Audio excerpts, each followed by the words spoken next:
मुझे तेरी मेरी नौकरी साथ लगी है, अब आगे की क्या प्लानिंग है? मैं तो ईएमआई से कार लूंगा, सिर्फ 20% डाउन पेमेंट पर। और तेरा क्या प्लान है? मेरा प्लान है अपने माँ बाप को, अपने परिवार वालों को एक सिक्योर और टेंशन फ्री लाइफ देना। वो कैसे?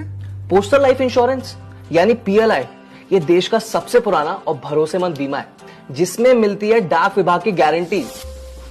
अरे वाह। इसमें प्रीमियम कम और बोनस ज्यादा मिलता है, टैक्स में छूट, प्राइवेट, पीएसयू या सरकारी एम्प्लॉय, कोई भी ग्रेजुएट या प्रोफेशनल पीएलआई ले सकता है। सारा प्रोसेस ऑनलाइन, मैच्योरिटी और क्लीन सेटलमेंट सुपर फास्ट। ये पीएलआई तो बेस्ट है यार। तो फिर गाड़ी कैंसिल और पोस्टल लाइफ इंश्योरेंस को करते हैं। ये हुई ना बात।